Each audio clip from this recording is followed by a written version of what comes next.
Surprise online learning centre में आप लोग का स्वागत है। मैं हूं अंकित पांडे, आया हूं आपको पढ़ाने केमिस्ट्री। आपको ट्रेडिशनल वैद्युत रसायन और आज हमारा है दूसरा लेक्चर वैद्युत रसायन का, और जिसमें हम मानक हाइड्रोजन विभव के बारे में जानेंगे। इससे पहले हमने इलेक्ट्रोड विभव, मानक इलेक्ट्रोड और इलेक्ट्रोड कितने प्रकार के होते हैं? दो प्रकार के होते हैं, कैथोड व एनोड। कैथोड पर क्या होता है और एनोड पर क्या होता है, इसके बारे में हम चर्चा कर लेंगे। लेकिन एक बहुत ही इंपॉर्टेंट बात जिसमें बच्चे काफी कंफ्यूज हो जाते हैं। क्या कंफ्यूज हो जाते हैं? जैसे कल मैंने बताया था कि एनोड और कैथोड। अब ये एनोड और कैथोड में किस पर जो है अपचयन होगा और किस पर ऑक्सीकरण होगा, ये कंफ्यूजन का विषय है। कई बच्चे कंफ्यूज हो जाते हैं कि सर एनोड पर अपचयन होगा कि एनोड पर ऑक्सीकरण होगा, कैथोड पर अपचयन होगा या कैथोड पर ऑक्सीकरण होगा, ये हम कंफ्यूज हो जाते हैं। अगर ये हमें पता चल जाए तो हम आसानी से कर लेंगे। तो समस्या इसी का है कि हम कैसे आसान तरीके से याद रखें। तो आइए एक बहुत ही आसान सा ट्रिक बताता हूं आपको।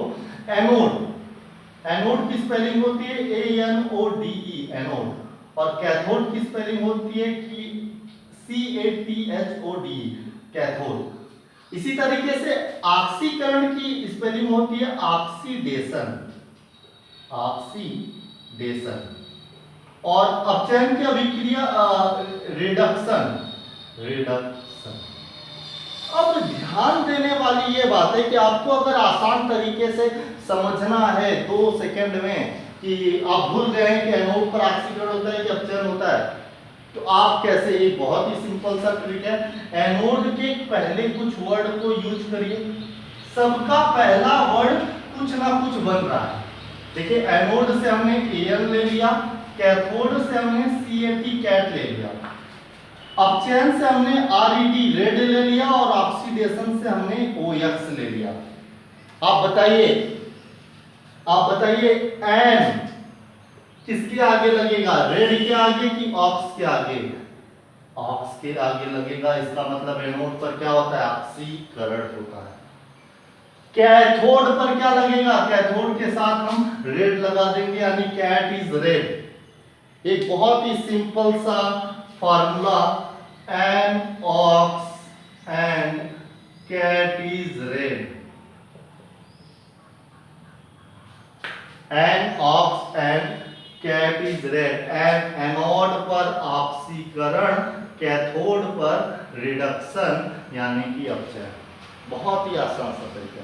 इसके अलावा एक और तरीके से आप याद कर सकते हैं, इसके अलावा एक और तरीके से आप याद कर सकते हैं एनॉक्सी कैट्रेन।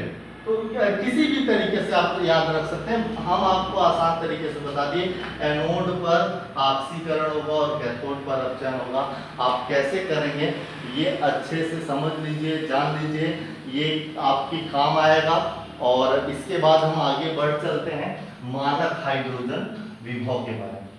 देखिए, ये चीज आपको याद रखना होगा कि एनोड पर ऑक्सीकरण होता है और कैथोड पर अपचयन होता है। अब हमारा मानक हाइड्रोजन विभव क्या है? तो 25, देखिए मानक आ गया तो हम लेंगे 25 डिग्री सेंटीग्रेड ताप पर 1 मोलर सांद्रता वाले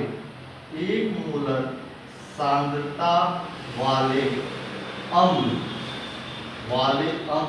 जैसे यहां पे लिख देंगे ब्रैकेट में, जैसे HCl या H2SO, कोई भी ले सकते हैं। तो 25 डिग्री सेंटीग्रेड ताप पर 1 मोलर सांद्रता वाले अम्ल जैसे HCl या H2SO4 में प्लेटिनम की तार की सहायता से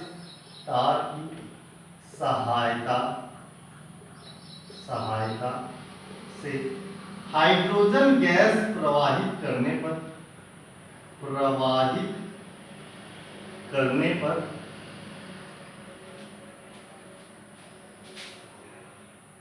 हाइड्रोजन गैस वह विलयन के मध्य 0 इलेक्ट्रॉन वोल्ट विभवांतर या विभवांतर स्थापित होता है।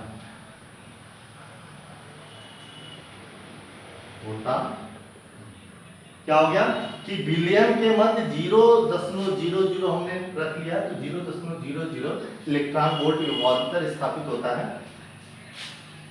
इस विभव को मानक हाइड्रोजन विभव कहते हैं। तथा, और क्या लिख सकते हैं इसमें, तथा यह पात्र मानक हाइड्रोजन इलेक्ट्रोड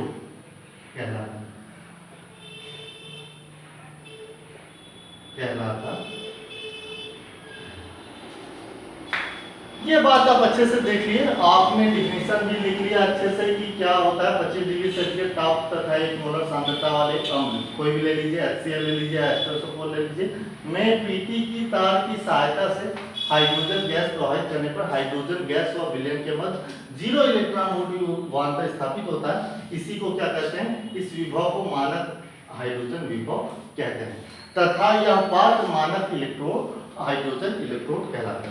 इसको कैसे बनाएंगे, तो सबसे पहले हम बना लेते हैं एक पात्र में भर देते हैं कोई भी हमारा क्या भर देते हैं, थोड़ा सा अच्छे तरीके से कोई भी हम अम्ल भर देते हैं।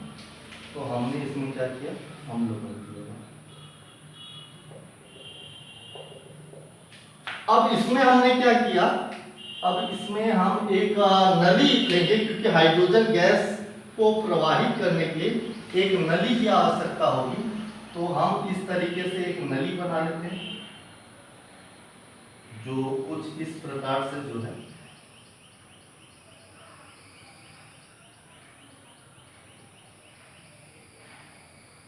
निकलेगी।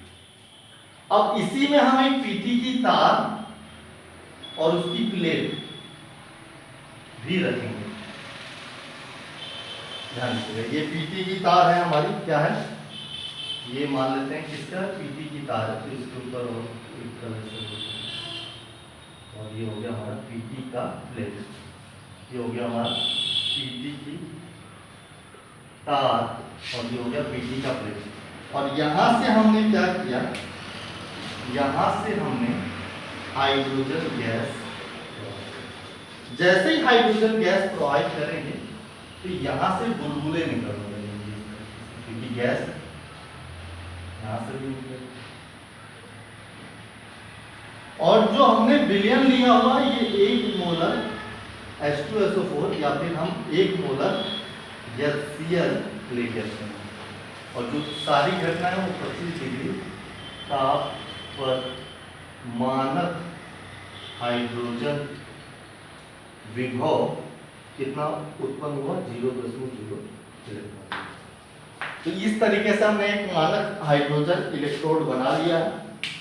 देखिए इसमें स्थिति क्या है कि अपना जो ये मानक हाइड्रोजन इलेक्ट्रोड है, क्या ये जो मानक हाइड्रोजन इलेक्ट्रोड है, ये कैथोड भी हो सकता है और एनोड भी हो सकता है। क्या हो सकता है, कैथोड भी हो सकता है, और ये क्या हो सकता है, एनोड भी। कैसे कैथोड होगा, कैसे एनोड होगा, तो डिपेंड करेगा कि इसके सामने कौन है, इसको किससे जोड़ा गया, अभी उसकी चर्चा हम कर लेंगे। तो बाई चांस अगर ये मानक हाइड्रोजन इलेक्ट्रोड अगर कैथोड का कार्य करेगा, कैट इज रेड, कैथोड का कार्य करेगा, तो यहाँ पे क्या होगा, रेड अपचयन होगा, रिडक्शन अपचयन। कैट हो गया कैथोड और रेड हो गया रिडक्शन यानी अपचयन। अगर ये अपचयन प्रदर्शित करेगा, तो मैंने बता दिया हाइड्रोजन या तो H2 रहेगा या तो H+ रहेगा। तो अगर ये रिडक्शन अपचयन प्रदर्शित करेगा तो रिएक्शन हमारा होगा H+, 2 इलेक्ट्रॉन, ये इलेक्ट्रॉन ग्रहण करके हाइड्रोजन गैस मुक्त करेगा। इसी को शॉर्ट फॉर्म में H+/H2 भी लिख सकते हैं। और अगर इसने एनोड बनाया, अगर इसने क्या बनाया, एनोड बनाया, तो ये क्या होगा, ऑक्सीकरण प्रदर्शित करेगा। ऑक्सीकरण कैसे, एनोड यानी एनऑक्स, ओ जो वॉवेल है अपना, उसके आगे एन लगता है, एन। तो इस तरीके से जो हमारा रिएक्शन होगा वो किसका होगा, ऑक्सीकरण का होगा। और ऑक्सीकरण कैसे होता है, हाइड्रोजन के ऊपर 0 सांद्रता है, ये अपने आप क्या बनाएगा, 2H+ और 2 इलेक्ट्रॉन मुक्त करता है, यानी ये बनेगा H2H+। तो ये बात हम यहाँ पे इस लेक्चर से समझ लें कि मानक हाइड्रोजन इलेक्ट्रोड की वो कैसा होगा, और ये जब कैथोड होगा तो कैसा रिएक्शन प्रदर्शित करेगा, और एनोड होगा तो ये कैसा रिएक्शन प्रदर्शित करेगा। उम्मीद करते हैं आप लोगों को ये वीडियो अच्छे से समझ में आ गया होगा। आज के लिए बस इतना ही, आगे कल। Take care, all the best.